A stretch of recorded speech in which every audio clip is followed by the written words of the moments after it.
ನಮಸ್ತೆ ಎಲ್ಲರಿಗೂ, ಹೇಗಿದ್ದೀರಾ? ತುಂಬ ಕಡಿಮೆ ಸಮಯದಲ್ಲಿ ಮಾಡಬಹುದಾದಂಥ ಒಂದು ಸಾಂಬಾರ್ ರೆಸಿಪಿನ ನಿಮ್ಮ ಜೊತೆ ಇವತ್ತು ಶೇರ್ ಮಾಡ್ಕೊಳ್ತಿದ್ದೀನಿ. ಅದಕ್ಕೆ ಬೇಕಾಗಿರೋದು 2 ಹಣ್ಣಾಗಿರುವಂಥ ತುಂಬ ಚೆನ್ನಾಗಿ ಕೆಂಪು ಬಣ್ಣ ಬಂದಿರುವಂಥ 2 ಟೊಮೊಟೊ ಹಣ್ಣುಗಳು, ಹಾಗೆ ಸ್ವಲ್ಪ ಕಾಯಿ ತುರಿ. ಇಲ್ಲಿ ನಾನು ಮೊದಲಿಗೆ ಒಂದು ಪಾತ್ರೆಯಲ್ಲಿ ಸ್ವಲ್ಪ ನೀರು ತಗೊಂಡು, ಅಂದರೆ ಟೊಮೊಟೊ ಮುಳುಗುವಷ್ಟು ನೀರನ್ನ ತೊಗೊಂಡಿದ್ದೀನಿ.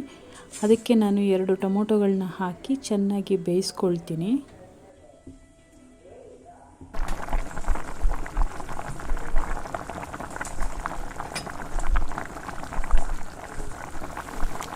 ಈಗ ಚೆನ್ನಾಗಿ ಬೆಂದಿದೆ, 5 ನಿಮಿಷ ಸಾಕು ಬೇಯಿಸ್ಕೊಳ್ಳೋಕ್ಕೆ. ಈ ರೀತಿ ಬೆಂದ ಮೇಲೆ ನಾವು ಸ್ವಲ್ಪ ಉರಿಯನ್ನು ಕಡಿಮೆ ಮಾಡಿಕೊಂಡು, ನಾನು ನೋಡ್ತಿದ್ದೀನಿ ಟೊಮೊಟೊ ಬೆಂದಿದೆ ಅಂತ, ಹಾಗಾಗಿ ಚೆನ್ನಾಗಿ ಬೆಂದಿದೆ. 5 ನಿಮಿಷ ಸಾಕು ನಾವು ಇದನ್ನು ಬೇಯಿಸ್ಕೊಳ್ಳಿಕ್ಕೆ. ಇದು ಬೆಂದಾದಮೇಲೆ ಒಂದು ಮಿಕ್ಸಿ ಜಾರ್ ತೊಗೊಂಡು ಅದಕ್ಕೆ ನಾವು ಬೇಯಿಸಿರುವಂಥ ಟೊಮೊಟೊನ ಹಾಕ್ಕೊಂಡು, ಅದ್ರ ಜೊತೆಗೆ ಸ್ವಲ್ಪ ನಾವು ಆವಾಗಲೇ ತೊಗೊಂಡಿರುವಂಥ ಕಾಯಿ ತುರಿಯನ್ನು ಕೂಡ ಹಾಕ್ಕೊಂಡು ಎರಡನ್ನೂ ರುಬ್ಕೋಬೇಕು.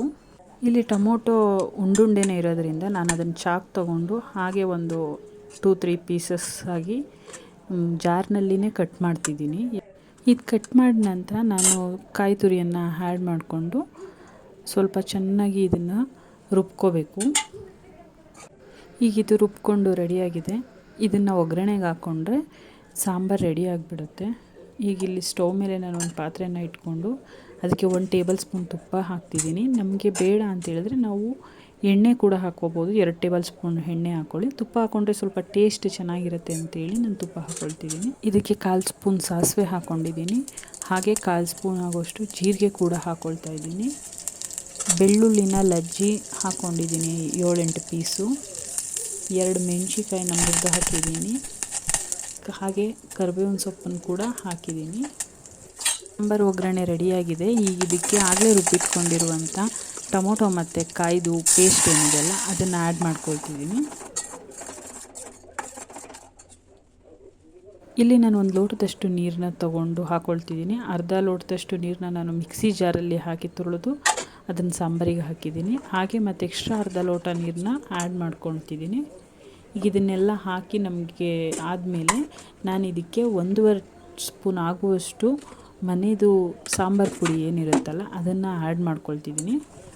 ನಮಗೆ ಸಮಯ ಇಲ್ಲದಾಗ ಹಾಗೂ ಮನೆಯಲ್ಲಿ ಯಾವುದೇ ತರಕಾರಿಗಳು ಇಲ್ಲ, ತುಂಬ ಬೇಗ ಕಡಿಮೆ ಸಮಯದಲ್ಲಿ ನಾವು ಸಾಂಬಾರನ್ನ ಮಾಡಬೇಕು ಅಂತ ಹೇಳಿದ್ರೆ ಈ ರೀತಿಯಾಗಿ ನಾವು ಸಾಂಬಾರು ಮಾಡಿಕೊಂಡ್ರೆ ಕೇವಲ 10 ನಿಮಿಷದಲ್ಲಿ ನಮಗೆ ಈ ರೀತಿಯಾದಂಥ ಸಾಂಬಾರು ರೆಡಿ ಆಗಿಬಿಡುತ್ತೆ. ಹಾಗೆ ಇದಕ್ಕೆ ಸ್ವಲ್ಪ ಹಚ್ಚಿಟ್ಕೊಂಡಿರುವಂಥ ಕೊತ್ತಂಬರಿ ಸೊಪ್ಪನ್ನ ಹಾಕ್ಕೊಂಡು ಲಾಸ್ಟಲ್ಲಿ ತಿರುಗಿಸ್ಕೊಳ್ತಿದ್ದೀನಿ. ಈ ರೀತಿ ನಾವು ಎಲ್ಲ ರೆಡಿ ಆದಮೇಲೆ 5 ನಿಮಿಷ ಸಾಕು. ನಾವು ಇದನ್ನು ಚೆನ್ನಾಗಿ 5 ನಿಮಿಷ ಕುದಿಸ್ಬಿಟ್ರೆ ನಮಗೆ ಸಾಂಬಾರು ರೆಡಿ ಆಗಿಬಿಡುತ್ತೆ. ಫಸ್ಟು ನಾವು ಟೊಮೊಟೊ ಒಂದು 5 ನಿಮಿಷ ಕುದಿಸ್ಕೊಂಡು ಬೇಯಿಸ್ಕೊಳ್ಳೋಕ್ಕೆ ಟೈಮ್ ತೊಗೊಳುತ್ತೆ. ಹಾಗೆ 5 ನಿಮಿಷ ಈ ಸಾಂಬಾರು ರೆಡಿ ಮಾಡಲಿಕ್ಕೆ ಆಗುತ್ತೆ ಅಷ್ಟೇ. 10 ನಿಮಿಷ, 10ರಿಂದ 12 ನಿಮಿಷ ಒಳಗಡೆ ನಮಗೆ ಸಾಂಬಾರು ರೆಡಿ ಆಗುತ್ತೆ. ಹಾಗೆಯೇ ಯಾವುದೇ ರೀತಿಯಾದಂಥ ಇಂಗ್ರೀಡಿಯೆಂಟ್ಸ್ ಎಕ್ಸ್ಟ್ರಾ ತೊಗೊಳ್ಳಲ್ಲ. ಟೊಮೊಟೊ ಮತ್ತು ಕಾಯಿ ಇದ್ದರೆ ಒಗ್ಗರಣೆ ಹಾಕ್ಕೊಂಡು ನಾವು ಈ ರೀತಿಯಾದಂಥ ದಿಢೀರಾಗಿ ಸಾಂಬಾರು ಮಾಡ್ಕೋಬೋದು. ಈ ರೀತಿ ಸಾಂಬಾರು ರೈಸಿಗೆ ತುಂಬ ಟೇಸ್ಟಿಯಾಗಿರುತ್ತೆ. ಈಗ ರೆಡಿಯಾಗಿದೆ ಸಾಂಬಾರು ನೋಡಿ. Thanks for watching.